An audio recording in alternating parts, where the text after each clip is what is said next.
자, 오늘 본문 말씀 로마서 5장 6절 말씀처럼 육신의 생각은 사망이요 영의 생각은 생명과 평안입니다. 우리가 신앙생활을 하더라도 영으로 살아야 생명이 나타나지 육으로 살면 마귀가 좋아합니다. 그래서 저의 삶 속에서 영적으로 성장하면서 실제 삶을 느낀 것을 여러분과 함께 나누고자 합니다. 자, 이스라엘 백성들이 애굽, 홍해, 광야, 요단강, 가나안을 거친 것처럼 저의 삶도 그런 삶을 가정을 거쳐와서 이 시간 이스라엘 백성들이 홍해를 건널 때 바다를 육지처럼 건너고, 그 다음에 광야를 건널 때는 낮에는 구름 기둥으로 밤에는 불 기둥으로 인도하시고, 또 모세를 통하여 십계명도 주시고, 굶주릴 때 하늘에 만나도 주시고, 또 고기가 먹고 싶을 때는 메추라기도 주셨고, 목마를 때 반석을 쳐서 물을 주셨습니다. 40년 동안 들에서 기르셨는데 부족함이 없게 하시고, 옷이 헤어지지 아니하였고 발이 부르트지 아니하였다 그랬어요. 그래도 저도 엄청난 고난을 겪었는데도 지금 이렇게 살아 있어요. 자, 그래서 이 이스라엘 백성을 통해서 저의 삶을 영성적으로 비유해서 말씀을 드리겠는데, 첫째, 제가 잠깐 친정을 소개하겠습니다. 저는 사남 이녀, 오빠들이 넷이고 딸이 둘인데 제가 막내예요. 자, 그 속에서도 쌀농사를 저를 많이 시켜가지고 식구들이 많았어요. 기본이 10명이고 12, 15, 양 상을, 큰 상을 2개씩 차릴 정도로 일꾼이 큰 일꾼, 작은 일꾼 2명까지 합쳐가지고, 또 저희 큰 오라버니 오빠가 사녀, 이남 사녀, 딸이 많았어요. 그러니까 동생들 둘하고 자기 딸 오빠들 조카들하고, 그러다 보니까 식구가 많을 수밖에 없잖아요. 12, 15씩. 자, 그런 속에서 살았고, 제 고난은 결혼과 동시에 이제 애굽이 시작되는 거예요. 자, 결혼은 1980년도 12월 13일 추운 겨울날 결혼을 했습니다. 결혼을 하자마자 우리 어머님이, 시어머님이 너 시아버님하고 정 좀 드려라 그러면서 서울로 작은 집에 올라가셨어요. 이제 새댁이 뭘 알아요. 자, 결혼 날짜 받아놓고 신랑 되시는 분이, 당신 우리 아버님이 음식이 엄청 까다롭거든요. 그러니까 제가 돈 줄 테니까 요리 강습 좀 받고 오세요 그러는 거예요. 에? 어떻게 해요? 날도 받아놨는데 이제 취소 못 하잖아요. 그래서 요리 강습을 조금 받고 갔어요. 그 책이 무슨 책이냐면 시래기 된장국부터 끓이는 책이었어요. 저는 사남 이녀에다가 그 막내니까 아무것도 안 하고 그냥 조카들이 많으니까 누구야 뭐해 누구야 뭐해 시키기만 했지 저는 별로 안 했어 일을. 자, 그런데 어머니가 딱 서울로 가시니까 어때요? 음식이 까다로운 시아버님을 갖다가 제가 삼시세끼를 다 메뉴를 바꿔서 해야 돼요. 근데 우리 아버님이 세끼를 밥 메뉴, 국 메뉴, 반찬 메뉴 세끼를 다 바꾸라고 그래요. 그리고 즉석 요리. 예를 들어서 계란 후라이를 하더라도 하얀 접시에다가 깻잎 내지는 상추 초록색으로 깔아가지고 계란 노른자 살려서, 계란 노른자 흐트러지면 안 돼요. 노른자 살려서 반숙으로 해가지고 거기다 케찹 한 방울 딱 떨어뜨리고, 그 다음에 통깨 딱 뿌려가지고 딱 신선하게 그렇게 해드려야 네가 요리 솜씨를 발휘했구나 그러시는 거예요. 그래가지고 완전히 시각으로 먼저 다 보기 좋아야 돼요. 그리고 그 다음에 이제 미각이에요. 누가 와서. 자, 그래가지고 또 이제 음식을 좋아하다 보니까 즉석 요리, 뚝배기에다가 된장국을 하더라도요, 이제 쑥갓이나 파 같은 거 넣잖아요, 초록색을. 근데 그게 들어가면은 비타민 C가 파괴됐네 그러면서 이렇게 건져내는 거예요. 그러니까 아버님 밥상에 딱 앉는과 동시에 밥상에 들어가야 돼요. 딱 맞춰가지고. 자, 그렇게 음식으로 세 끼를 다 바꿔야 되고 즉석 요리해야 되는 것을 한 달 동안 어머니가 안 오시니까 제가 요리책을 뒤져가면서 하는 거예요. 근데 중간에 어머니가 궁금했는지 어머니도 좀 불안했나 봐요. 새댁을 아버님하고 정들여라 그러면서 한 달 동안을 비웠으니까 좀 불안하셨겠죠. 중간에 전화가 왔어요. 당신 집에 지낼 만해? 그러는 것 같아요. 아버님한테. 허허허허, 당신 안 와도 괜찮아. 나 체중이 5kg나 불었어. 며느리 새아가가 그냥 밥 메뉴 국 메뉴 바뀌어가지고 내가 지금 살만 났구만 그러는 거예요. 그러면서 우리 아버님이 당신 늦게 와도 괜찮다고 우리 어머니 이제 서우는 거예요. 그래가지고 결국은 섣달에 결혼했는데 이제 명절 때 설날 때 오신 거예요. 근데 저는 얼마나 강한 테스트를 받았는지 계속 메뉴 바꾸면서 하면서 어느 한 날 밤에 살짝 들어오라고 그래요. 그러더니 하얀 A4 용지를 딱 내놓는 거예요. 너 지금부터 숫자, 우리 한글 숫자로 1에서 100까지 써보고 영어, 인쇄체, 대문자, 소문자, 필기체 다 써보라고 그러고 그 다음에 한자로 숫자 써보라고 해서 내가 웬일 막 열심히 썼죠. 딱 보시더니 아, 네가 참 필체가 좋구나. 알았다. 그렇게 통과가 됐어요. 근데 결혼 전에도 아버님이 면접을 보시는 것 같아요. 그때 당시에 다 물어보시고 그럼 마지막에 너 무슨 일이시냐?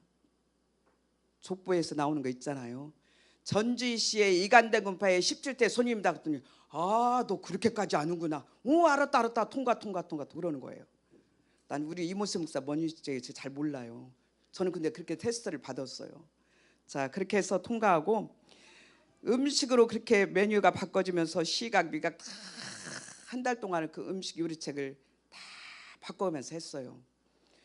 너 이제 네 요리 솜씨 내가 알았으니까 다음부터 너 어머니는 재래식 요리고 너는 신식 요리니까 앞으로 네가 요리를 해라 그런 거예요. 엄청 또 부담이 되는 거예요. 거기까지 이제 음식으로 통과했는데 출산을 하게 되는데 배가 만삭이 돼가지고 막 대문 앞에 나가는데 우리 아버님이 야야 아들 나갖고 와라 막 그러는 거예요. 저는 지금 막 배가 막 아파서 틀어졌으면 근데 어머니는 옆에서 막 안타까워서 그러는데 근데 왜요? 제가 딸을 낳은 거 아니에요. 예수병원에서. 근데 그 입원실에 전부 다 아들 낳아가지고 8명 있는데 저만 딸 낳은 거예요. 속으로 얼마나 속이 상하던지 왜 똑같이 배부르는데 저분들은 아들 낳고 나만 딸 낳았어요. 아버지 왜 그래요? 막 그러고 이제 좀 속상했어요. 그러고 나서 딸 낳았는데도 또 아버님이 돌잔치를 일주일 하게 됐어요. 그것도 장보기를 중간에 봐가면서 탕수육 요리 얼마나 즉석 요리예요. 금방 튀겨서 그 스프 얹어야 되니까 그 장보기에 가면서 그 탕수육 해가지고 딸 낳아가지고 일주일 돌잔치에서 코피 난 사람 있으면 나오보라 그래요. 제가 그랬어요.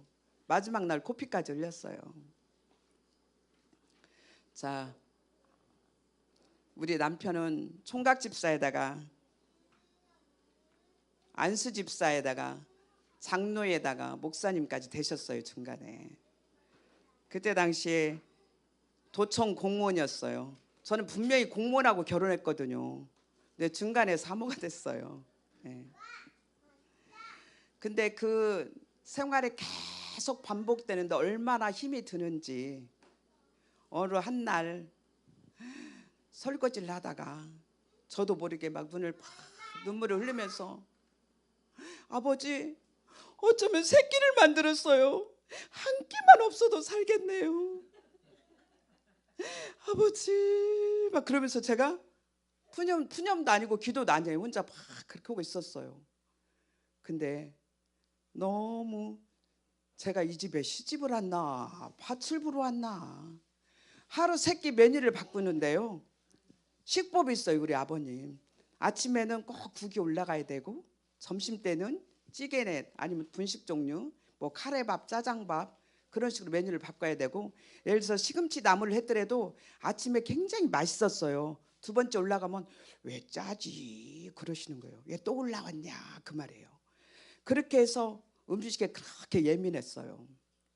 그러다 보니까 또 아버님이 얼마나 성질이 급하신지 우물가에서 숭늉 달라고 그러고 그런 것처럼 문을 그냥 누구 손님 한 분 오시면은 그냥 문을 열고 닫고 해가지고 제가 정신이 없어가지고 요리하다가 막 칼로 손을 베기도 하고 뜨거운 거 만지다가 막 손을 대기도 해서 제가 손이 굉장히 상처가 가실 날이 없었어요. 그런 훈련을 고되게 받았어요. 제가 푸념 같은 기도를 했다고 했잖아요. 근데 제가 탈출을 시도할 홍해를 건너야 할 날이 왔어요. 지금까지는 완전히 내가 없었어요. 애굽이었어요. 자, 홍해를 건너는데 나갈 일이 생겼어요. 남편은 무조건 통과. 그렇게 힘들어가지고 어느 날 남편이 퇴근해서 누워있는데 제가 아버님 흉을 좀 봤어요. 그랬더니 제가 막 리얼하게 했더니 다 듣고 있는 거예요. 잊을 수 없는 것은 아따 당신은 그 시아버지의 며느리네. 어쩜 이렇게 흉내도 잘 내. 한참 저는 막 힘들어서 했는데 그러고 마는 거예요. 그래서 아이고 남편도 필요 없구나. 내 편은 하나도 없네. 아버지밖에 없어요. 자 그렇게 해서 홍해를 건너는데 벌써 이제 아이가 둘 된 거예요. 그 사이에 아이가 둘 되다 보니까 우리 어머니가 이제 반대를 하죠. 시아버님도 반대를 하고 자 반대를 하게 되는데 야 너 세상에 나가면 안 돼. 제가 그냥 순수하게 얼마나 양심에 찔림이 오는지 예를 들어서 고등어가 저기 냉동실에 있는데 그 요리를 안 하면 양심의 가책. 예. 지금 뛰어졌나 보다. 성령의 찔림이 오는 거예요. 그래서 요리를 똑같은 고등어를 해도 조림을 하든 튀기든 구이를 하든 예를 들어서 은박지에다가 꼬리를 딱 세워가지고 포닥포닥포닥 바다에서 온 것처럼 그런 요리를 해야 돼요. 그리고 칼집을 쓱쓱 내가지고 거기다가 청고추, 홍고추, 노란지단 해가지고 시각으로 한정식 집에서 나오는 것처럼. 네. 우리 아버님은 사업을 하셨어요. 그래가지고 우리 목사님이 초등학교 과정까지는 돈을 그냥 막 흔하게 쓸 정도로 그러다가 나중에 이제 사업에 실패를 해서 어려워졌는데 그런 아버님이 반대를 하기 시작하는데 세상에 나가면 사람 버린다. 근데 제 안에 성령님께서 뭐라고 하는 거니? 너무 멋진 말을 하시는 거예요. 저도 생각지도 않았는데 아버님이 까만 안경을 쓰고 세상을 바라보시면 다 까맣게 보이잖아요. 근데 하얀 안경을 쓰시고 바라보시면 다 하얗잖아요. 저 한번 믿어주세요. 그랬더니 알았어. 그래 나는 너를 허락하마. 생각보다 아버님은 화끈하게 됐어요. 근데 이제 우리 어머님이 반대가 심한 거예요. 아기는 어떡하고 그때 당시에 저희 집이 가수원 집이었어요. 그러니 얼마나 이래봐요. 밥 먹고 간식 30 하루가 그냥 금방 가버려. 제가 얘기했잖아요. 파출부 같던 그런 심정이었다고. 그런 것처럼 어머니도 이제 일이 많으니까 부담이 되잖아요. 이게 막 극구 반대를 하시는 거예요. 자 그러더니 이제 아버님이 밀어줘. 야 나가겠다. 밀어줘. 막 그러니까 이제 아버님 등살에 허락이 떨어지는데 어떻게 하시냐면 네가 1인 사역을 할 수 있으면 완벽하게 했으면 나가라. 며느리로서 엄마로서 아내로서 직장인으로서 할 수 있으면 나가라 그러시는 거예요. 근데 이제 아버님이 옆에서 도와주니까 나가라고. 근데 나중에 들은 얘기인데 어디 가서 물어봤대요. 그때 당시 우리 아버님 어머님 안 믿었거든요. 물어봤더니 며느리 나가야 된다고 그래요. 그 거시기는 사람 참 영특해요. 에? 제 편이었어요. 그래서 일단은 나가게 됐어요. 자 이때부터 강야가 돼요.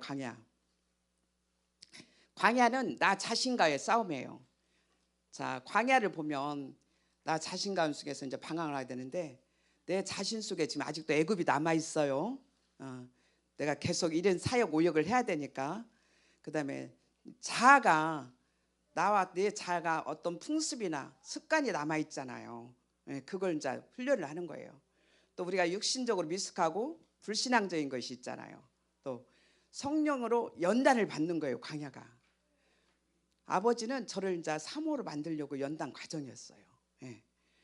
예수님이 내 구주고 그 속에서도 사탄과 늘 공존하는 삶을 살고 있는 거죠. 우리가 활동을 하지만. 자, 그 반대 속에서 최선을 다해서 1인 사역을 하기 위해서, 자, 교회 신앙생활까지 하면 1인 5역이죠. 그때 당시에 또 여전도 회장을 또 남들은 1년 하는데 저는 또 3년을 시키는 거예요. 그래서 그냥 순종하는 마음으로 3년을 했어요. 자, 남편이 공무원인데 저는 월급이 지금 얼마인가 지금도 몰라요. 어머니가 다 살림을 하셨어요. 어디 나가면 어머니가 그냥 교통비 주고, 저 모임 나가니까 회비 주세요 뭐 회비 주고. 근데 또 일찍 와라 늦게 올까 봐 또 아기를 딸려 보내요. 저녁에 와서 밥 해야 된다고. 그럼 점심만 먹고 막 빨리 또 오는 거예요. 그렇게 이제 생활 속에서 나가게 되니까 나 스스로는 얼마나 자유해요. 근데 이제 아이를 떼놓고 나갔다는 양심의 가책에 내가 열심히 살아야 된다는 것을 나 스스로 다짐을 하는 거예요. 그래서 제가 작정하기를 아침 금식을 하는 거예요. 근데 먹을 시간도 없어요. 1인 사역을 며느리 역할을 해야 되잖아요. 아침밥 해놓고, 진짜로 제가 탈출 시도할 때 설거지하면서 푸념했다고 했잖아요. 하나님, 어쩌면 새끼를 만들었어요. 한 끼만 없어도 살겠어요. 근데 그게 응답이 된 거예요. 그래서 할렐루야, 어떻든 나는 자유함을 얻었네. 혹은 이제 활동하기 시작하는데, 돈을 몰랐잖아요. 제가 완전히 어머니가 진짜 다 사다 주시고, 또 저도 또 신경 쓰지도 않았어요. 왜냐하면 그냥 그렇게 하는 건 줄 알았어요. 나중에 내가 돈을 벌면서 생각해, 엄마 내가 우리 남편 월급이 얼마였지? 지금도 안 알려줘요. 몰라요. 가셨으니까 더 몰라요. 이제 다 고인이 되셨으니까. 그렇게 3일 금식을, 어떤 사고만 있으면 3일 금식하고 작정기도하고 거의 10년 동안을 아침 금식을 하면서 활동을 했어요. 정말로 완벽하게 어머니 그 조건에 응답을 하려고. 그렇게 하면서 이제 제가 훈련이 시작되는데, 물질을요, 제가 첫 수입이 있다 보니까 11조를 드려야 되잖아요. 11조를 드리려고 딱 준비를 했어요. 근데 이 사단은 늘 복받는 것을 사단마귀가 먼저 알아요. 갑자기 돈 쓸 일이 생겼어요. 근데 그 11조를 분명히 작정을 했는데 순간에 미혹에 넘어가가지고 써버린 거예요. 그랬더니 11조 안 하니까 2배로 갑절로 제가 손해를 보게 되더라고요. 그래서 그 다음부터는 가방, 그 중간에 자크가 달린 가방, 거기는 무조건 11조 주머니. 그래서 바로바로 11조를 떼가지고 11조를 드리고, 그 다음에 시부모님 용돈을 아버님한테 처음에 드렸어요. 그랬더니 아버님이 다 써버린 거예요. 어머니가, 야 다음 달부터는 각각 줘라. 아버님이 다 써버렸다고. 그래서 이제 또 각각 봉투를 만들어서 아버님께 어머님께 드리고, 그 다음에 우리 아이들은 하얀 봉투에다 한 달 동안 칭찬할 거 써가지고 용돈을 주기 시작했어요. 그리고 교회에서, 주일학교에서 11조 한 아이들은 우리 아이들 11조를 하게 해서 11조 떼는 방법, 그리고 메모지, 그 예쁜 수첩을 사가지고 들어온 돈 나간 돈 쓴 돈 해가서 금전출납부 쓰는 방법을 가르쳤어요. 지옥에서 하고 뭐 칼 사고 뭐 사면 또 뭐 사 먹은 거, 남은 돈은 저축하는 습관, 그리고 주정원금 11조 드리는 방법을 가르치기 시작했어요. 그랬더니 아이들이 성장하면서 11조 갖고 시험은 절대 안 들더라고요. 왜? 어렸을 때부터 훈련이 됐기 때문에요. 예, 그렇게 훈련을 했더니 저희 딸 같은 경우에 시집 오기 전까지 봉투를 이렇게 엄마가 돈 준 봉투를 모아놨더라고요. 지금 버렸는지 안 버렸을 거예요. 자, 그렇게 해서 칭찬만 해서 아이들을 이렇게 격려를 해줬어요. 믿음으로. 자녀 교육은 그렇게 하고, 또 이제 아버님 어머님은 이제 필요한 용돈으로 드리고, 그러다 보니까 이제 반찬은 풍부해지잖아요. 제가 수입이 있으니까. 저는 제가 쓰는 것보다 막 드리는 게 더 좋은 거예요. 11조 드리고 아이들 돈 주고, 또 이제 남편은 선물로 했어요. 넥타이 남편 거 사면 목사님 것도 같이 사고 해서 드리고, 그다음에 콤비를 하나 사면 목사님도 같이 콤비를 해서 선물로 드렸어요. 그렇게 해서 저는 막 쓰는 거예요. 너무 신나는 거예요. 애굽에 있다가 막 그 저기 광야에 나가지고 훈련은 받아도 수입이 있으니까. 그렇게 해서 이제 물질 훈련을 했어요. 물질 훈련. 물질 훈련을 하고, 근데 그 속에서 이제 성령님이 계속 물질 훈련을 시키면서 묻는 훈련을 시키더라고요. 묻는. 계속 물었어요. 성령님, 이 돈 어떻게 쓸까요? 이미 다 알잖아요. 그럼에도 불구하고 늘 우리는 물어야 돼요. 그 성령님은 인격이 있어서 다 알고 계시고 보고 계시고 가르쳐 주시고 진짜로 들려주셔요. 알려주시고. 근데 우리가 묻지 않고 그분을 의지하지 않아 가지고 나 혼자 내 혼적으로 내 맘대로 사는 거예요. 저는 이제 그걸 실제 현장에서 이제 막 실습을 하는 거예요. 예. 그렇게 하면서 모난 나를 둥글둥글둥글 내성적인 저를 외향적으로 만들어가는 거예요. 만남 속에서. 그렇게 해서 또 영적 훈련을 시켜요. 자, 어느 영적 훈련 학교를 갖고 기도 훈련을 시키는데 4박 5일 동안 12시간 집중 기도에, 그렇게 해서 이제 기도 훈련을 막 시키는 거예요. 그리고 기도 훈련을 시키는데 우리가 지금 아까 주여 삼창 하셨잖아요. 다니엘 9장 19절에 보면 다니엘이 주여 주여 주여 세 번을 하죠. 그 이제 우리가 하지만 이제 알고 계시겠지만, 첫 번째 주여는 들으소서, 두 번째는 용서하소서, 세 번째는 행하소서, 응답하소서. 그 의미가 있어요. 주여 삼창할 때. 그렇게 해서 배꼽 밑에서 부르짖어야 돼요. 배꼽 밑에서. 우리가 입술로만 주여하면은 쉽게 말해서 영권이 안 나와요. 근데 배꼽 밑에서 부르짖으면 막 그 주여를 10번만 하면 회개가 금방 터져요. 그런 훈련을 빡세게 정말 받았어요. 그리고 늘 기도 자세까지도 4박 5일 동안 기도 훈련할 때 허리를 90도 각도로 세워가지고 우리가 또 배꼽 밑에서 그 소리 지르는과 동시에 찬양할 때도, 여기에는 이제 그런 분 안 계시는데 그 성령님이 오시는 그 기도 현장에서 직접 알려주신 거예요. 되게 사람들이 이렇게 가로로 막 몸을 흔들잖아요. 근데 뒤에서 보면 뒤에서 있는 사람들이 정신사나요, 솔직히. 근데 성령님이 그 현장에 막 지나치게 막 몸을 흔들고 막 머리를 흔드는 사람이 있었어요. 그랬더니 직접 나도 정신사납다, 저자를 좀 절제시켜라, 그 강사한테 그러시더라고요. 그래가지고 뭐라고 하시냐면, 그렇습니다, 그렇습니다, 앞뒤로 흔들게 하라. 그러면 내가 더 기쁘게 받겠다.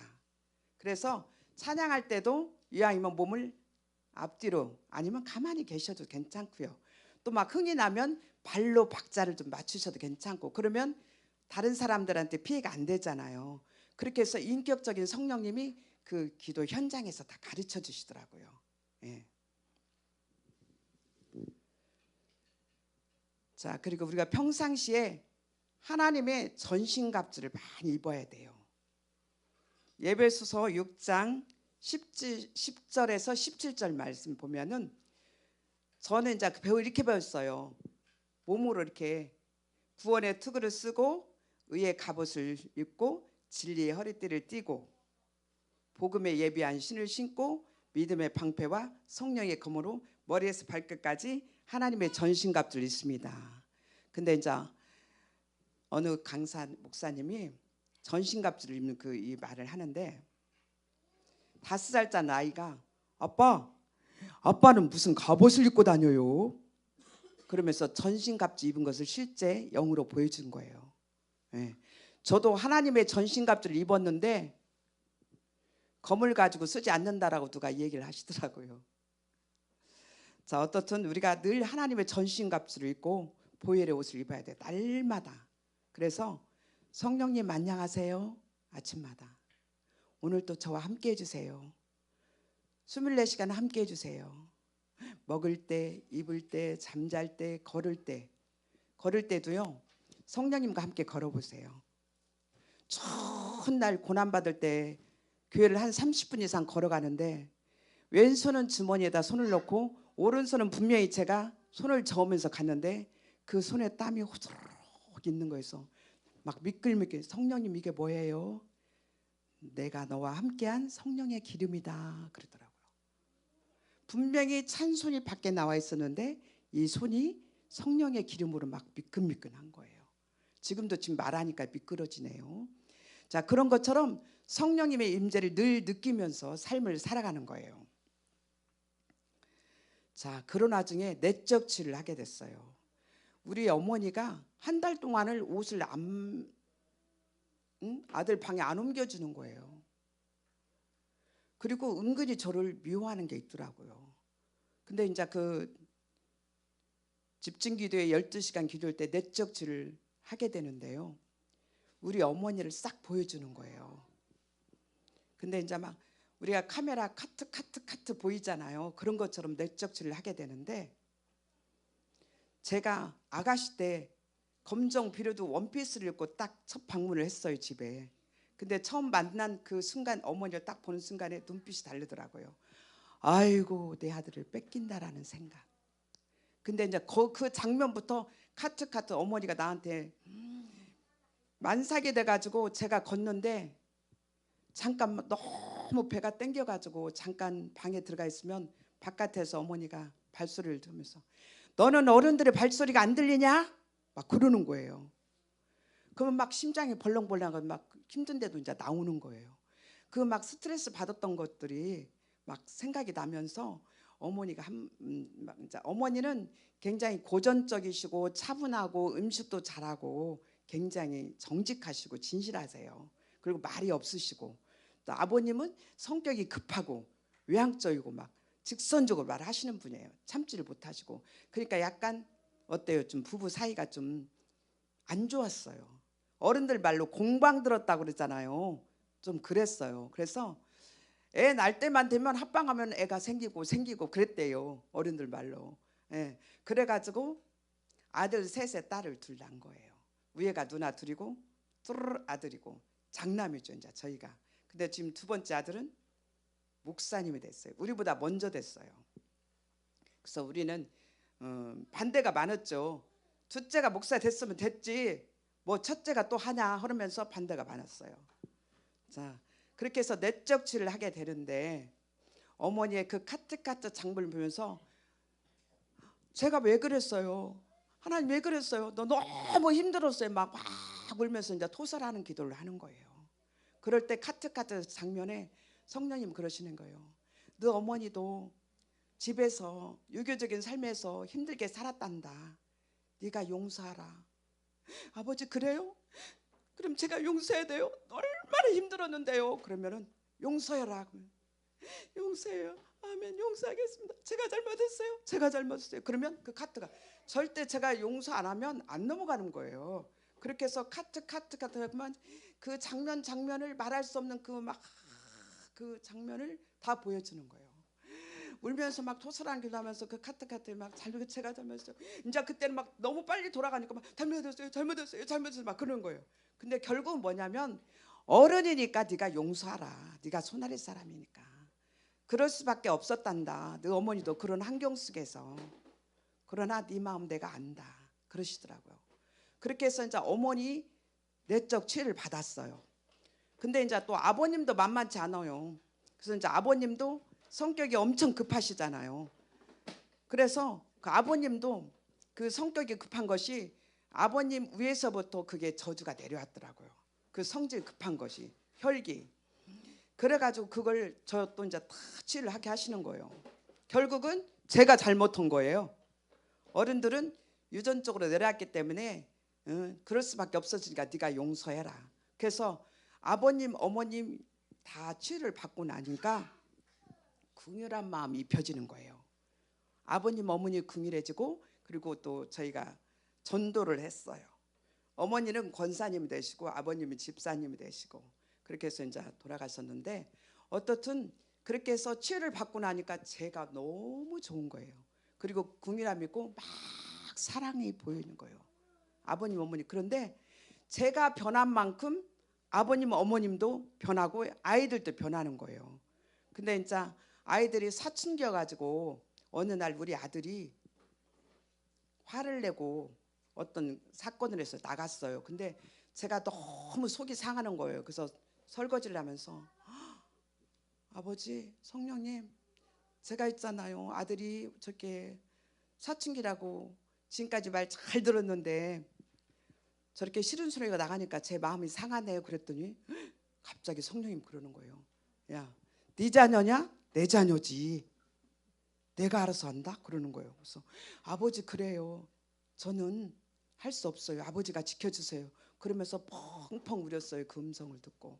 그 뒤로부터 성령님이 아이들을 다 터치를 해주시는 거예요. 그리고 이제 아침마다 아들 딸 학교 갈 때마다 안식기도를 해줬어요. 그런데 아이들이 기도 안 받고 가면 불안한지 밥버스가 화장실에 들어서 막 문을 열고 고개를 쳐박아요. 그러면 제가 이렇게 기도해주고 보냈거든요.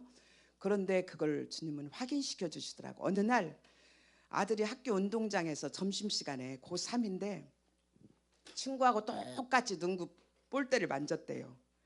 똑같이 동시에 만졌는데 아들은 아무렇지도 않은데 친구가 이 엄지손이 포가 떠질 정도로 딱 찢어져 버린 거예요.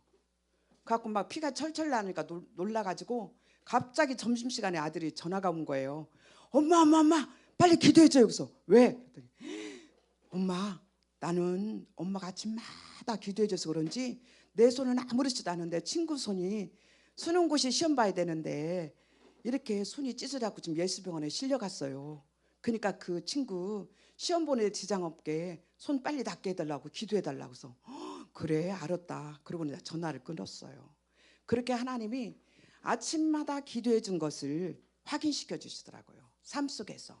그래서 제가 성령으로 실제 삶을 살았다라고 지금 고백하고 있습니다. 그래서 아이들도 기도하고, 또 이제 저희 딸 같은 경우는 피아노를 유치원 때부터 했어요. 그래서 중학교 들어가면서 너 피아노 그만하고 이제는 영어 수학을 좀 해라 그랬더니, 엄마, 나 영어 수학보다 피아노를 먼저 해야 돼. 피아노 안 하면 영어 수학 학원도 안 갈 거야 그러는 거예요. 그래서 어쩔 수 없이 가르쳤어요.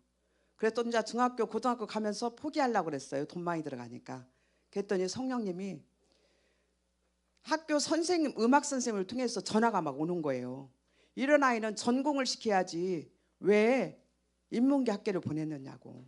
그래서 딸하고 저하고 일주일 작정 기도를 했어. 그랬더니 역시나 선생님이, 아니 성령님은 응답 주기를 계속 하라는 걸로.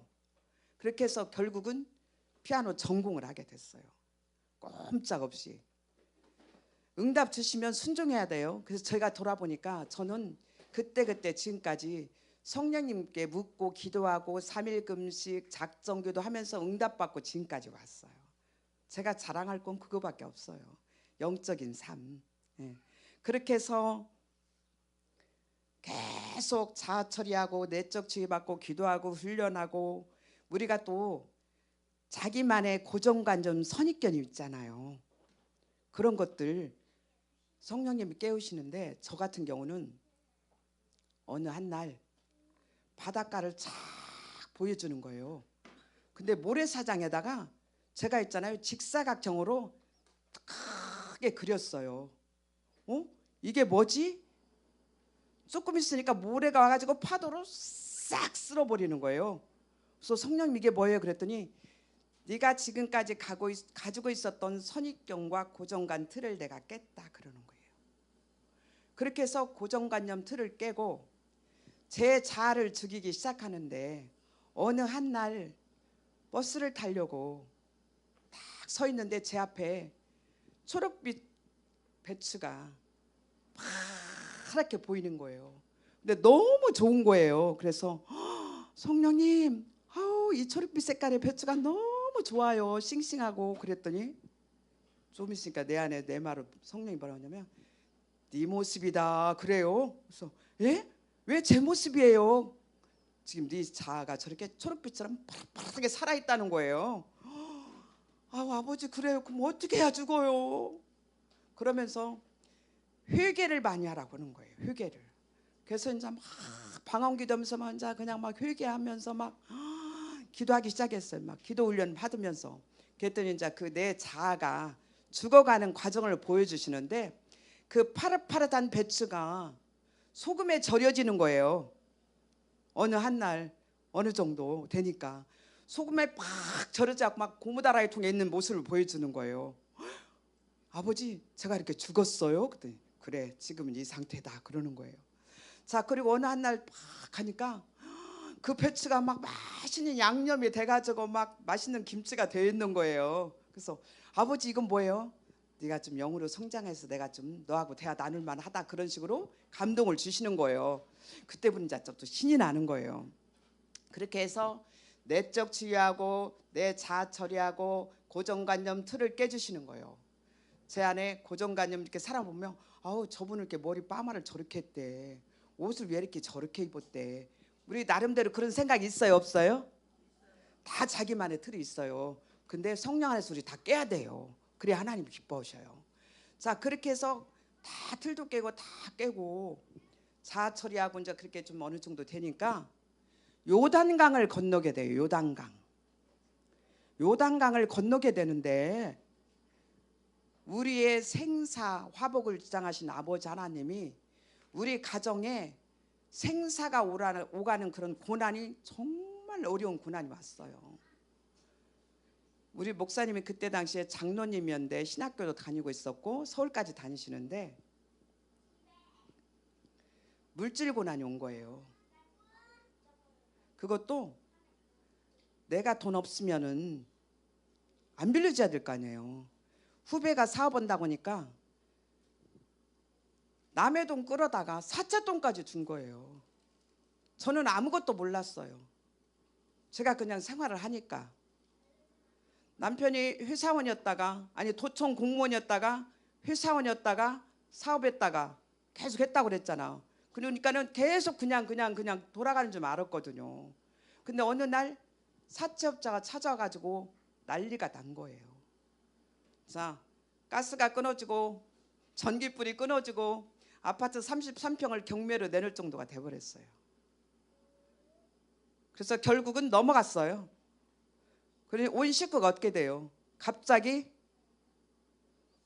세상 사람들이 이렇게 되면은 자살도 하겠구나. 예수 안 믿었으면. 그리고 이혼도 할 수 있겠구나. 그런 생각이 저한테 오면서 이해가 되더라고요. 세상 사람이. 그러나 지금 성령님이 함께 오고 있는데 제가 함부로 할 수가 없잖아요.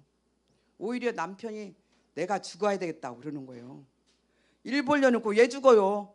어머니라고 새끼들은 어떻게 하라고? 어떻게 살라고? 책임지세요. 죽으면 내가 죽어야지. 당신이 왜 죽어요? 당신이 책임져야지. 그랬어요.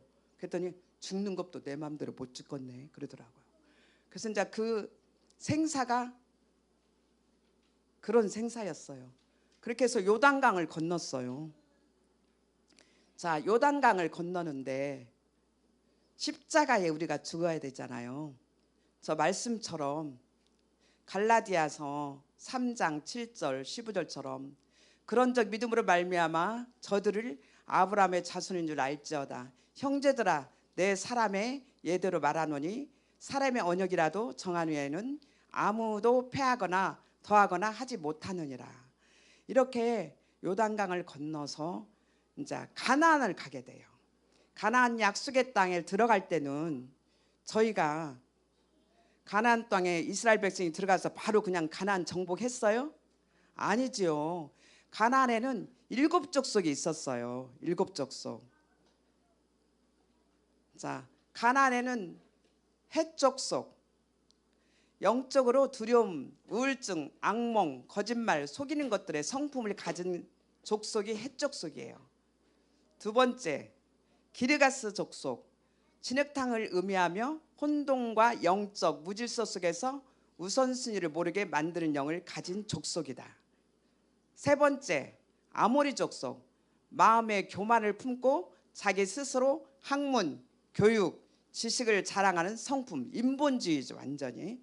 자, 네 번째, 가나안 족속, 낮은 자존감, 가난한 경제, 실패, 저주 등을 주는 삶의 족속의 영이다. 다섯 번째, 브루스 족속, 무식하다고 비하하는 성품, 게으른 습관, 혈기, 짜증들을 가진 성품. 여섯 번째, 희위 족속, 세상이 주는 향락, 쾌락, 유행, 오락, 우상들을 섬기며 세상을 좋아하는 성품이다. 일곱 번째, 여부스 족속, 영적인 억압으로 감사가 끊어지고 원망, 불평, 증오심이 가득한 성품이다. 자, 저와 여러분 이런 성품 있어요, 없어요? 있어요. 자, 가나안은 저의 목회 현장이었어요. 아골골짝 빈드레라로 복음 들고 가오리다 응답받고 빈들 같은 산골짜기로 갔어요. 자, 이렇게 이런 성품을 가지고 그 현장에서 아롱이 다롱이 성도들과 영적 싸움을 하는 거예요. 정말 그 성도들 중에는 별하별 성도가 다 있고, 자, 사건을 말하자면 007 사건, 또 홀딱 사건, 아기 사건, 바람난 사건, 치매 사건, 사건이 많이 있어요. 자, 사건은 제가 잠깐 미루고, 제가 이제 그 예배 중에 저는 구역 예배를 인도를 했어요. 10년 이상. 구역이 저희가 가니까 사람은 한 20명 되는데 세 구역이 있어요. 근데 이제 저희가 6구역을 만들었어요. 제가 2구역을 인도하는데 그 소그룹 예배가 굉장히 참 좋더라고요. 자, 어르신들을 모시고 예배를 드리는데 성령님이 함께 하니까 너무 새신자들도 잘 따라오는 거예요.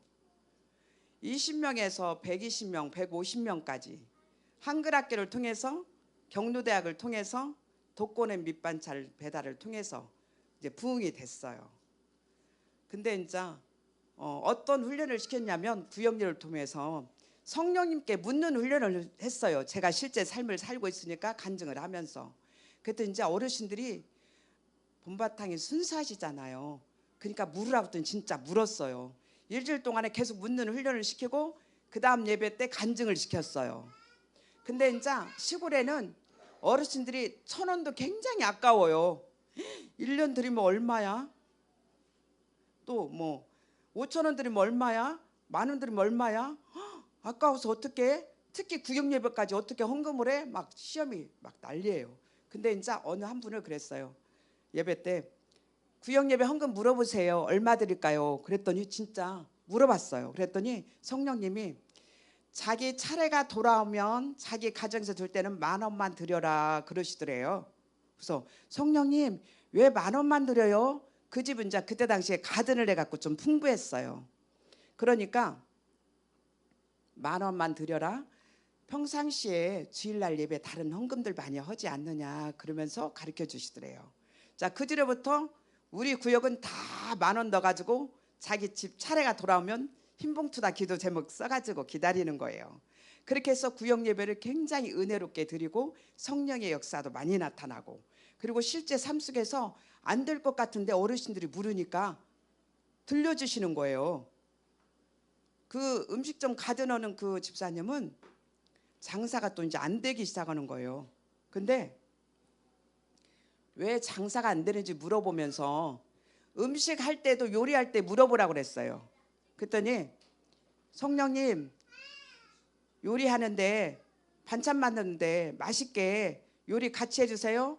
밥도 맛있게 해주세요. 그러면서 모든 걸 물으라고 했더니 물으면서 했더니 똑같은 반찬을 메뉴를 내놨는데 손님들이 와가지고 아이고 이 집 반찬이 왜 이렇게 맛있어요? 그렇게 하면서 칭찬을 하면서 이제 손님이 모이기 시작하는 거예요. 근데 그 집 남편은 예수를 안 믿어요. 구역 예배 드리고 봉구차 타고 가면은 봉구차 그냥 바퀴에다가 그냥 바람을 빼버릴 거야 막 그러는 거예요 남편이. 그렇게 반대하고 그 가든 입구에다가 사자상을 만들어 놓고, 그리고 완전히 겨울 되면 도박장이 되는 거예요. 친구들 불러다가 가든이 도박장이 돼가지고 음식 먹고 날 세워서 도박을 해요. 그러니 하나님이 기뻐하시겠어요? 막 어려움이 와가지고 이제 파산 신고 직전까지 온 거예요. 근데 이제 그 아내 집사하고 이제 저하고 작전기도 하면서 하나님의 역사가 되려냐면, 새벽기도 끝나고 제 앞에서 기도를 하는데 영으로 확 보여주는 거예요. 그 집을. 지붕 위에가 뱀이 그냥 가득해가지고 지글지글 난리가 난 거예요. 근데 이제 성령님이 저를 통해서 핵폭탄 기도를 시키는 거예요. 짜짜짜짜짜짜짜 하면서 막 다다다다 핵폭탄 기도를 하는데 막 성령이 불러 지글지글지글 막 태우는 장면이 막 보이는 거예요. 그러더니 그렇게 핵폭탄 기도를 통해서 성령이 불러 태우시고, 그 다음 주에 물어봤어요. 구역예배 때 문제를 해결받았습니다. 어떻게 해결받았어요? 파산 신고를 냈는데도 안 되는 거예요. 근데 그 기도 끝나고 그 다음 주에 물어보니까 해결돼가지고, 딸 둘이 그때 회사원이어가지고 엄마 아빠는 이제 능력이 없어요. 가든이 넘어가고 땅까지 넘어가게 된 거예요. 쑥을 캐서 팔 정도가 돼버렸어요. 너무 힘들어져요. 그런데 그 기도를 통해서 하나님이 역사하시는데 파산 신고가 최저 낮은 금액으로 두 딸이 벌어서 이자 원금 갚으면 될 정도로 하나님이 역사를 하셨어요. 그렇게 해서 실제 삶 속에서 성도도 느끼고 저도 느끼고, 또 한 가정은 아들이 집을 나갔는데 한 달 동안 연락이 두절졌어요. 회사 다니던 아들이. 근데 40일 작정기도 하고 나니까 지발로 엄마한테 찾아오더라고요. 또 그리고 어떤 한 가정은 엄마 아빠가 인천에서 직장 생활하고 군인 가족인데 그냥 쫓기다시피 고향으로 온 거예요. 고향으로 와가지고 완전히 자녀들이 다 묶여 있는 거예요. 근데 그 가정을, 문제는 그 집사님이 문제예요. 은사를 받았는데 영적으로 성령의 인도와 지도를 받아야 되는데 남편이 술만 먹으면 발로 차고 때리는 거예요. 그러다 보니까 그냥 교회 가서 울다 보니까 은사를 받았어요. 그래가지고 목사님도 지가 손얹고 그냥 장로님도 기름 부은 종들을 막 손얹고다가 두드려 맞은 거예요. 그래가지고 갈 데 없어서 쫓겨와가지고, 그러다 보니까 하나님의 자녀들을 싹 막아가지고 집 나가가지고 연락이 안 되는 거예요. 근데 이제 제가 내적지를 했대 그랬잖아요. 근데 하나님이 제 안에 있는 걸 쓰시더라고요. 어느 한 날 새벽기도 때 앞에다 앉혀놓고 아까 또 핵폭탄 짜짜짜짜짜짜짜짜 막 핵폭탄 기도를 치키더니 회개가 터져가지고 막 눈물 콧물 흘리면서 막 기도하고 나니까 그 다음 주부터 자녀한테, 그렇게 몇 년을 연락이 없던 자녀들이 전화가 오는 거예요. 이미 아들은 동거 생활하고 있고 또 뭐 딸은 뭐 어쩌고 그렇게 해서 다 깨어진 가정이 하나님이 회복을 시켜주는 거예요. 그래서 성령의 역사가 너무 좋아요. 그래서 늘 성령의 임재수가 우리가 살아야 돼요. 예. 그리고 아까 제가 007 사건 한 건 얘기할게요. 음란령이 가득해가지고 저희는 처음 가서 남편이 정말로 싸가지 없는 사람인 줄 알았어요. 아내 말만 듣고. 근데 그게 아니라 이 여자 집사님이 음란령으로 가득 차가지고 교회 안에 있는 남자 집사는 다 자기를 좋아한대. 그리고 목사님 봉고차를 타고 구경임을 가면 뒤에서 탁 어깨에다 팔을 얹고 팔을 만져요. 그럼 제가 옆에서 내려 막 그러면 이제 내려요. 그리고 동네 아저씨들까지. 근데 어느 한 날 음란령이 제가 후각이 열려서 보니까 막 비린내가 확 나는 거예요. 결국은 남편이 후두암으로 죽는데 남편은 너무 사람이 좋은 거예요. 온유하고. 그래가지고 마지막 영혼 구원을 저희 가서 임종예배 드리고 영안이 열려서 천사들이 자기 집 마당에 와가지고 자기를 영접해서 가는 것까지 이렇게 다 보여준 거예요. 그렇게 해서 임종예배 드리고 남편은 천국 가셨어요. 근데 그 아내는 바람이 나가지고 또 남자 하나를 잘못 만나가지고 쫓겨다니는데 왜 교회로 와요? 교회로 도망을 온 거예요. 그래서 그 집사님이 또 교회 안에 있으면 잡힐까봐 차에다 태워가지고 막 돌아다니는 거, 이제 그 쫓기는 남자 안 만나게 하려고. 그렇게 해서 이제 밤에 데려다 줬어요. 그게 007 사건이에요. 홀딱 사건이 또 있어요. 홀딱 사건이요. 홀딱 사건은 구역 예배를 드리려고 전화를 했어요. 그랬더니 할아버지가 왜? 목사님 오셔요? 분명히 그랬거든요. 자, 갔어요. 갔더니 다행히 남자 분이니까 이제 목사님 먼저 가셨거든요. 깜짝 놀래가지고 나오더니 당신 그대로 거기서 차에서 들지 마, 막 그러는 거예요. 왜요? 그랬더니 내가 내려오라면 내려오라고 그래요. 그래서 혼자 대체 무슨 일이 돼? 무슨 일이야? 30분이 돼도 나 내려오라 소리를 안 넣는 거예요. 나중에 이제 내려오라서 갔어요. 예배를 자연스럽게 잘 드렸어요. 은혜스럽게. 자, 오면서 얘기를 하시는 거예요. 분명히 자신 있게 오라고 했는데 방에 들어가니까 옷을 다 벗고 대소변을 다 방바닥에다 보고 딱 앉아 있더래요. 그러니 얼마나 놀라워요. 우리 목사님도 상당히 젠틀맨인데 다 치우고 목욕시키고 옷 갈아입고 오니까 얼마나 시간이 걸리겠어요. 자, 나중에서 그 얘기를 하시더라고요. 얼마나 다뤄보시는지 아버지는 시시때때로 굳은 일을 하는지 안 하는지. 또 치매 사건은 어느 할머니가 동네 사람인데 교회 오다가 말다가 그러시는 분인데도 늘 저희는 사랑과 섬김으로 나누는 교회예요. 표가. 그래서 엄청 한글학교 경도대학 섬겼다고 그랬잖아요. 근데 방을 들어가니까 컴컴해요. 형광등이 없는 거예요. 형광등 켜드리고 주방에 가보니까 음식이 다 타져 있어요. 다 음식은 메말라 있고, 그리고 소변이 그냥 방바닥에 흥근해요. 그걸 목사님은 저거 다 치워서 밥해서 드시게 하고 그다음에 다 이렇게 완전히. 자, 그걸 한 번 두 번 하다 보니까 동네에서 소문이 나가지고 결국은 아들 연락해가지고 요양원에 가셨거든요.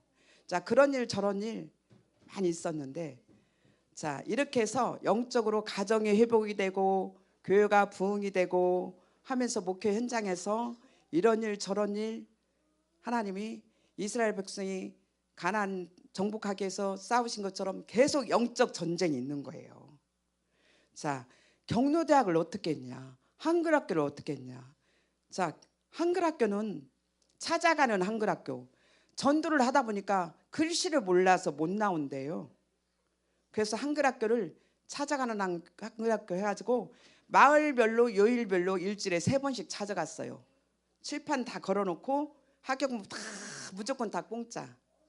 그리고 무조건 드리는 거예요. 뭐 콩나물, 두부, 아이스크림, 수박, 계절화밖에 무조건 다 섬겨드렸어요. 요거트까지. 너무너무 좋아하시는 거예요. 먹는 거 좋죠. 우리가 모이면 메뉴 바꿔서 우리 아버님 좋아하시듯이 어르신들도 메뉴 바꿔서.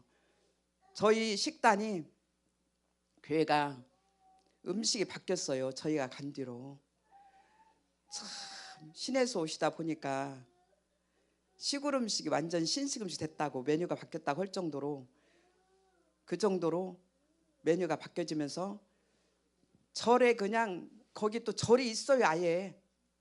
그리고 집집마다 막 그 불경 책들이 있더라고요. 아주 그냥 강해요.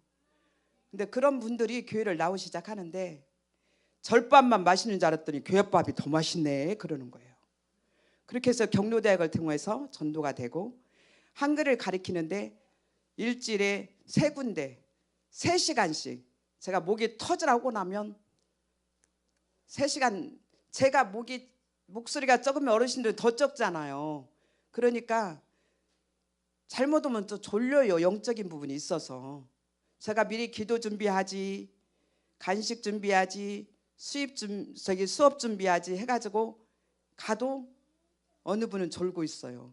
그러면 숙제검사, 받아쓰기, 일기검사 다 했어요. 그 정도까지 수준이 다 올라가가지고 결국은 한글 가르치고 병원 가서 물리치료실 가세요. 주사실 가세요. 뭐 글씨를 몰라가지고 못 가셨어요. 버스를 타려면 번호를 몰라서 버스 항상 놓치고 물어봐야 되고 그러신 어르신들이 글씨를 알고 이제 시내도 잘 나가시고 그러시면서 너무 좋아하셨어요. 그리고 저는 이제 3시간 목을 쓰고 나면 몸도 마음도 좀 힘들잖아요. 그러면 딱 집에 와서 가방 딱 놓고 성령님 제가 너무 힘들어요. 저 30분만 교회 아무도 찾아오지 않게 해주세요. 그리고 머리에서 발끝까지 만져주세요. 그러면 성령님이 머리서부터 움찔 눈도 막 이렇게 만져주시는 거예요. 눈 피곤하다고 발끝까지 만져주시는 거예요. 그걸 몸으로 느끼면서 제가 30분 딱 누워있으면 피로가 확 풀리는 거예요. 오뚜기처럼 샘이 확 나는 거예요. 예. 또 경로대학에서는 남들은 아침만 하고 끝난대요. 시내는. 저희는 근데 순진하게 오전에 하고 점심 드리고 간식 드리고 오후 2시 3시까지 했어요. 막 강사들 강사비 줘가면서. 근데 어느 한날 경로대학에서 뭘 했냐면 꽹과를 치고 국악을 했어요. 근데 이제 안 믿는 분들도 계시기 때문에 4, 50명, 5, 60명까지 오셨으니까 그걸 점심 해드리고 간식 드리고 그러니까 막 신이 나는 거예요. 그것도 겨울 동안 일 없을 때만 하거든요. 그리고 이제 1년에 봄에 여행하고 그다음에 가을 여행 그렇게 해드리는데 어느 한날 국악 한 날이에요. 근데 장소가 좁으니까 본당에서 할 수밖에 없잖아요. 그리고 제가 꼭 목사님은 다 문학회까지 모시다 드려. 그리고 저는 이제 주변 정리하는데 저녁이면 이제 기도를 해요. 그날 하루 일정 생각하면서 기도를 하는데 분명히 제가 예수피를 뿌리면서 강단에서 저 뒤에까지 다 예수피 하면서 양손을 벌리고 청소를 하거든요. 성령님 오늘도 악한 영들 하늘의 진공청소기로 싹 청소해 주세요. 그러면서 믿음으로 손을 확 이렇게 예수피를 뿌리잖아요. 그러면 손끝에서 뭐가 나가는 게 느껴져요. 그렇게 해서 예수 뿌리고 나면 청소가 돼요. 자 그렇게 해가지고 청소를 한다고 했는데 그리고 초저녁에 이제 저녁에 와서 이 밑에서 이제 기도를 하는데 갑자기 땡그라땡땡땡 땡그라땡땡땡 하면서 조그만 마귀 새끼가 핫바지를 입고 모자를 탁 삭감 모자 쓰고 바지 하나 탁 걷어입고는 땡그라땡땡땡 하면서 춤을 추는 거예요. 제 앞에서 기도를 하려고 그러는데 너는 뭐요? 예수피로 딱 그랬더니 싹 없어지는 거예요. 그래서 성령님 이게 뭐예요? 그랬더니 네가 오늘 청소한다고 했지만 이게 짠챙이가 남았다. 그렇게 알려주시는 거예요. 그래서 아버지 감사해요. 제 청소 받아주셔서. 그렇게 하면서 행사 때마다 예수피 뿌리고 또 주방에서 수고하시는 분들이 제일 젊으신 분이 40대 하나 50대 하나 70대 분이 봉사를 하는 거예요. 그러면 이제 제가 행사 때마다 수고하니까 이제 기도해서 시작하고 이렇게 마무리를 하고 그랬는데 글을 모르니까 미원통, 소금통, 설탕통 다 비슷하잖아요. 그래서 제가 막 크게 써가지고 붙여놨는데도 글씨를 모르니까 다 딴 데가 있어요. 그럼 저는 다 가신 뒤에 싹 쓸고 닦고 해가지고 제자에다 뚜껑 다 닫아놔요. 그리고 냉동실 보니까 전부 다 검정 비누로 해가지고 고춧가루, 뭐 콩, 별것이 다 있는데 다 검정 비누로야. 뭐가 무엇인지 몰라요. 그래서 제가 하얀 위생피에다 싹 해가지고 글씨도 크게 검은콩, 팥콩, 또 뭐 고춧가루 붙여넣기도 하고 하얀 비누로 바꿔놨어요. 그랬더니 여전도에서 그러는 거예요.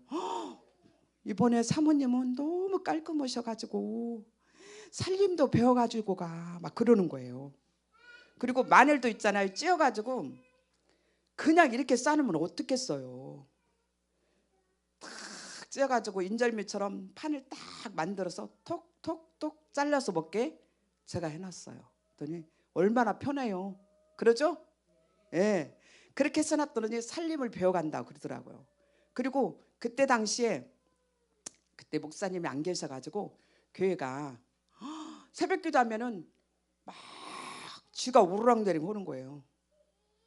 그리고 진해가 왜 이렇게 많아요? 진해가 사택 지붕이 초가집, 스레트, 신대식 저기 신식인 기와집 해갖고 3중 3겹 그 지붕이에요. 그래가지고 진해가 막 새끼도 있고 제가 키발 딛고 다녔어요. 이렇게 키발 딛고 나 진해를 구경도 못했는데 거기서 진해 알았어요. 어느 날 또 밤에 기도를 하는데 강대상 밑에서 이렇게 손바닥만한 길이에 진해가 강대상 앞으로 오는 거예요.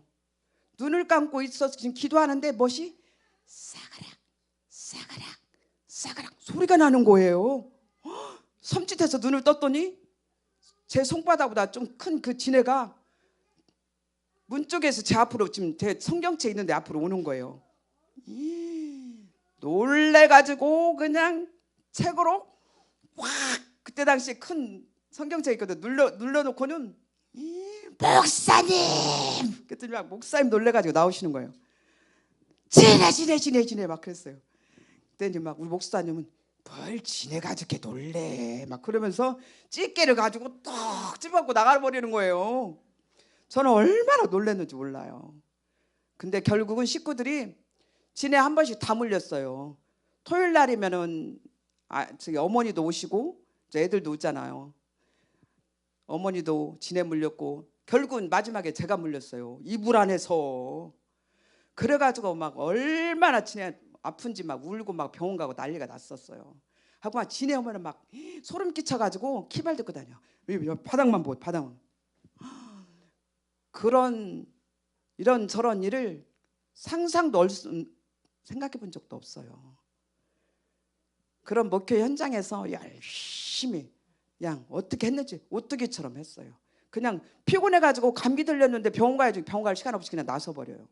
왜? 성령님이 만져주시니까 이 얘기만 하면. 그렇게 해서 성령님이 목회 현장에서 함께 해주셨어요. 입에서 감사. 마귀가 싫어하는 것은 감사예요. 그리고 방언기도 우리가 기도할 때 방언을 하게 되면은 마귀는 못 들어요. 네. 그래서 우리가 할 수만 있으면 방언기도 하시고 영적 전쟁을 해야 돼요. 자, 저희 딸 같은 경우도 사모되는 거 저는 원치 않았어요. 어느 한 날 딸이 엄마 저 신학 갈래요. 2학기인데. 그래서 왜? 나 기도하다 응답받았어. 너 왜 그래? 부잣집 장로님 아들한테 가서 그냥 권사님 나오고 살아. 제가 그랬어요. 그랬더니 엄마 내가 이 땅에 태어나가지고 이왕에 신앙생활 하는 거 하나님 앞에 내놓을 것이 있어야 되잖아요. 그래서 평신도보다는 사모로서 열심히 해가지고 아버지 앞에 상급을 쌓아야죠. 그러는 거예요. 그래서 야 엄마 봐 그냥 해. 엄마 지금 성령의 인도함 받아서 막 감사하면서 하잖아. 근데 나도 그렇게 하면 되잖아. 그래서 실은 그게 아니야. 아닐 수도 있어. 제가 그랬더니 엄마 아니야. 나 만변하면 안 돼. 만변하면 안 된다니까. 나 2학기 전 전북신학교 갈 거야. 그래가지고 자기가 온 거예요. 맞죠? 제가 강조한 거 아니에요. 그래서 지가 응답받고 간 거예요. 그래서 여기까지 온 거예요. 세금상교회. 예. 자, 그래서 할렐루야. 하나님의 은혜입니다. 그렇게 해서 믿음으로 저희 가정은 아들, 딸 다 거기서 봉사하게 하고 우리 어머니까지. 우리 어머니는 권사님이신데 토요일 날 저녁에 오시면 독거노인 반찬을 50가정 해야 되니까 반찬을 3가지씩 해야 되잖아요. 얼마나 잔손질할 게 많아요. 꼬치까지 꽈리꼬치만 해도 박스로 사와요. 박스로. 처음에는 성도들이 같이 장보기를 하더니 힘들다고 다 빠지고 결국은 목사님하고 저하고 장보기를 하는 거예요. 독거노인 반찬 50가정 3가지씩. 그 다음에 주일 점심 경로대야 그러면은 봉구차에 꽉 실어져요. 그것도 시장 재래시장 안 가요. 농협마트 로컬푸드 가가지고 전부 다 좋은 걸로 오이도 박스로 꽈리박스도 막 박스로 사요. 그럼 그 손질만 해도 넣어줘요. 우리 어머니하고 저하고 식구들이 10시 11시까지 막 꽈리고추 다 꼭지 따놔요. 그리고 요리도 꽈리고추도 새파랗게 해서 맛있게. 예? 이제 못하니까 처음에는 제가 설명을 해서 이제 알려주고, 그리고 이제 그 구역별로 봉사를 하게 되니까 그렇게 해서 여러 가지로 섬기고 끝까지 하는데, 그러다 보니까 3년, 5년, 7년 빨리 전주로 나가야지. 전국시 7년, 10년, 13년, 14년 교회 건축을 하고 그 다음에 더 있어야 할 것인가 나갈까. 근데 유혹이 오더라고요. 시내에서 세 군데에서 와도 된다고. 그래서 세 군데를 이력서를 내고 기다렸는데 희한하게 안 되는 거예요. 그래서 개척을 하려고 하는데도 미뤄지는 거예요. 안 돼. 그래서 기도하고 계속 성령한테 물으니까 신학교를 너는 제2의 목회 현장으로 줬다고 그러더라고요. 그렇게 해서 지금 신학교를 섬기고 교수, 행정, 총무까지 목사님 하고 계시거든요. 이제 우리 교단은 75세까지예요.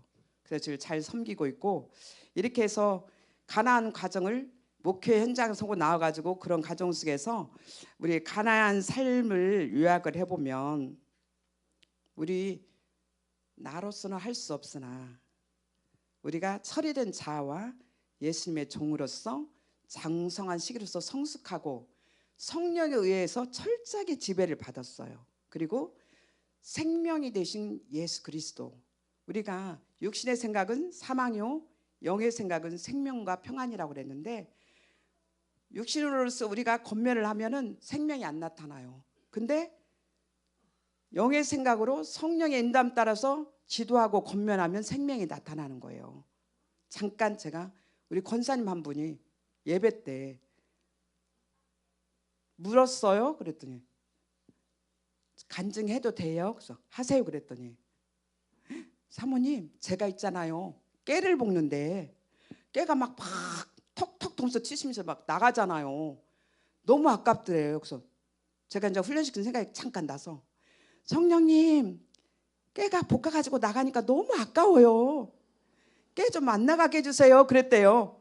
그랬더니 톡톡톡 하더니 톡 떨어지고 안으로, 바깥으로 나갔던 깨가 톡톡톡 하더니 안으로 쏙 들어가면서 진짜로 볶아지는데 안 나가고 제대로 잘 볶았다라는 간증을 했어요. 그랬더니 구역원들이 막 그다음부터 묻기 시작하고, 허리가 아파서 수술할 때도 너무 떨려요. 성령님, 허리가 너무 아파요. 막 그러니까 성령님이 안에서 뭐라 하냐면 내 말로, 사랑하는 딸아, 내가 너와 함께하고 있다. 허리 수술 잘 될 거라면서 평강을 확 주시더래요. 그래서 고난 중에도 성령님이 함께 하시면, 인격적인 성령님 늘 묻고 함께 하시면 평강을 주시고 입술에서 감사가 넘치고 성령이 충만하다 보면은 기쁨이 와요. 기쁨이. 자, 그래서 설이된 자아를 가지고 생명이 되고, 그러나 영적 전쟁은 사탄에 의해서 맹렬한 공격이 있습니다. 그러다 보면 우리가 영이 성장하는 만큼 공격도 심하잖아요. 예. 그래서 우리가 끊임없이 기도, 그것도 방언 기도를 많이 하시고, 그 다음에 우리가 지금 십자가가 이렇게 있잖아요. 직선은 하나님과 나예요. 그리고 가로는 이웃사랑이에요. 하나님과 나의 이 영적 관계가 잘 되면은 가로 영적 이웃사랑은 저절로 돼요. 십자가를 그렇게 받아들이면 쉬워요. 결국은 우리 성경도 하나님 사랑, 이웃사랑이잖아요, 결론은. 그래서 여러분과 저는 성령의 인도와 지도를 철저히 받아가지고 하나님 나라 가기까지 성화 구원 이뤄서 결국은 우리 천국 가는 것이 목적이잖아요. 성령으로 충만하여 믿음으로 승리하시기 바랍니다. 자, 이 시간 제가 아까 주여 삼창 가르치셨죠? 두 손 들고도, 자, 두 손 드는 이유가 있죠. 모세가 아멜렉과 전쟁을 할 때 손을 내리면 이스라엘이 지고 손을 들면 이스라엘이 이겼잖아요. 그런 것처럼 그런 의미에서 손을 들고 하나님 앞에 항복하는 자세예요.